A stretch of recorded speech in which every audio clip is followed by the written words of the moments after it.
So it's May 14th today, and I've received my final manuscript back from Pam, who's been editing it over in the US. So I thought I'd do a little bit of an update because in writing the book and going through those edits there, I definitely got a little bit emotional. I can feel it a little bit now, which isn't like me. Anyone who knows me, I'm not really that sort of person, even though that's not a bad thing. But yeah, in writing or in editing and reading through Pam's final notes, and obviously she'd said some kind things as well as making a few changes as well, I found myself feeling really emotional about the book and especially the ending. And it got me thinking about sort of why I'd written the book and who it's about and who it's based on. So again, I thought I'd give you a little bit, a little bit of insight into some of the characters and why I've wrote the book. And hopefully you can see that sort of pride in it just from my face. But, as a primary school teacher, I worked in a primary school for just over 10 years. And I've worked in the industry for a long time, and writing the book is very much based in the perspective of a primary school student or children, and the book itself starts with the children leaving primary school, and I've included some of my former teaching colleagues' names in there and stuff. Obviously, I've got their permission, but I wanted to do that, and it's based on that moment of I vividly remember leaving primary school. I think when I didn't leave primary school and have a final day. We'd gone on holiday. It's not ironic, but funnily enough, and I'd never really thought about this, we left primary school, myself and my sister. We went on holiday up to Northumberland. I'd forgotten about that.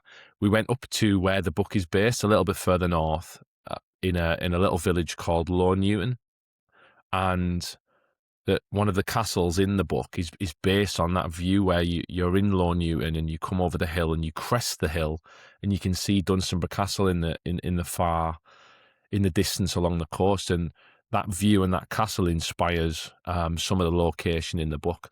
So I remember leaving primary school personally, and I also remember some quite emotional years being a primary school teacher and year 6 children leaving. Yeah, I feel quite emotional talking about it now.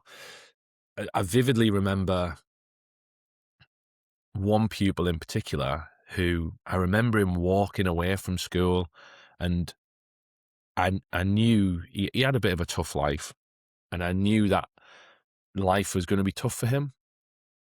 And recently, there was some not so good news about him, and some of the decisions that he'd made, and his life moving forward will be even tougher as a result.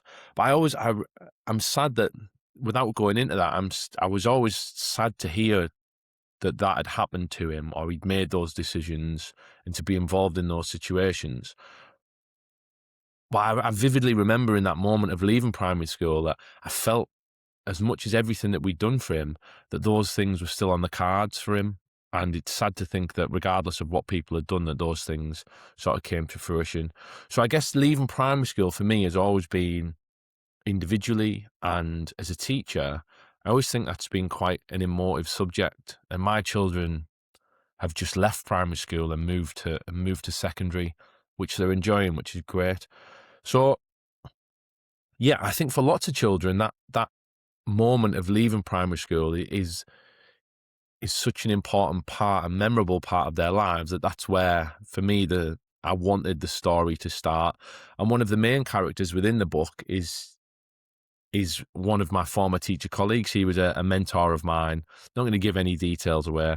When I first started teaching, he'd not started too long before that, but he ended up being a mentor of mine and really helped me through the first few years of teaching. So I wanted to include him in the book, and it actually, I hadn't anticipated how it would work out, but it worked out really fabulously as to how and when he's involved in the book. So that's great. But going back to without rambling, it feels like I'm a little bit sad that the process of writing the book is finished. no doubt I'll scan over it again a few more times. But essentially, with Pam offering those changes and me finalising that there, clicking through the final accepted changes and making a few little tweaks, essentially that final click, the manuscript click back to the title page, and that was it, sort of done. So that I think there's a sadness there in the sense that that creative process is maybe finished.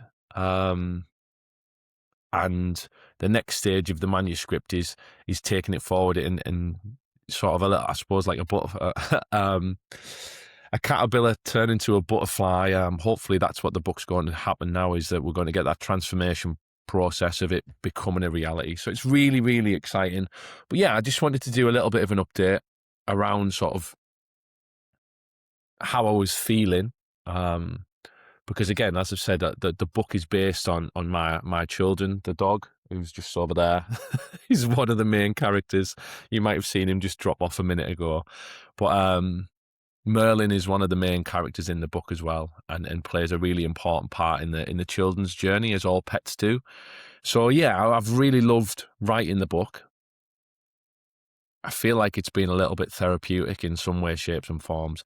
And I really wanted to write something that paid a homage to, I guess the childhood that I had and how lucky I was to be able to spend time,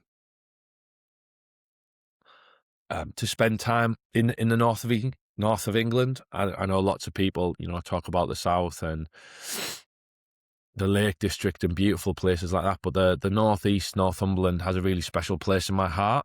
I think there's something magical about the coast.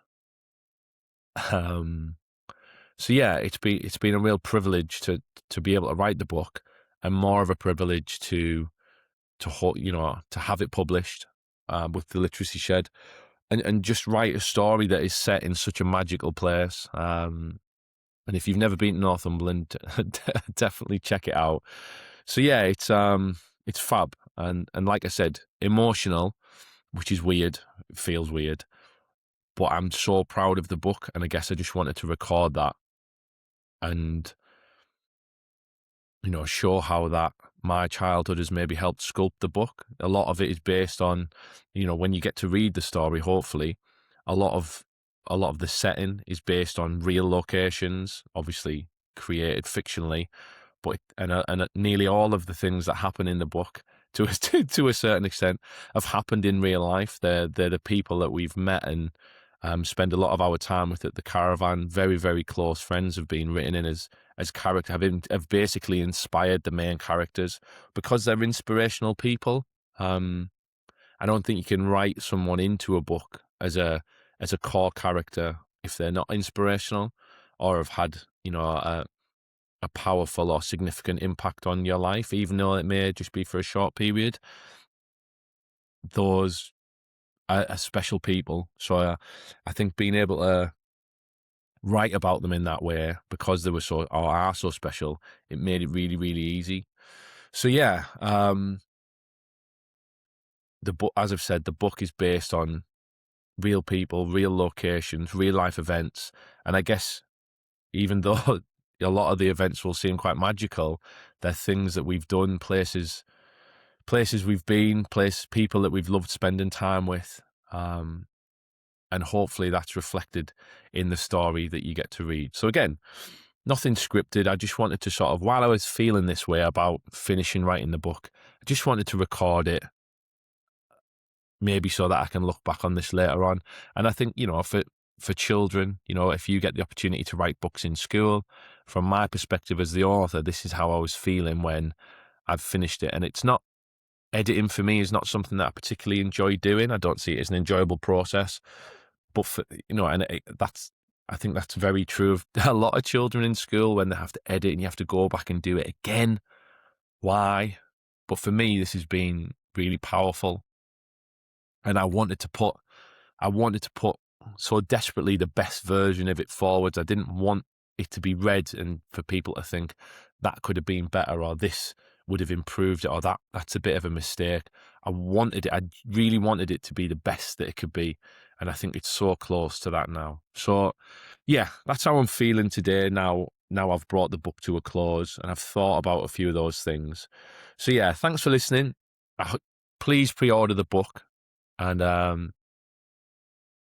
hope you love it when you get to read it as much as I love it, and the time that I've had to spend writing it. So thank you, and I look forward to hearing some of the comments when people get to read it.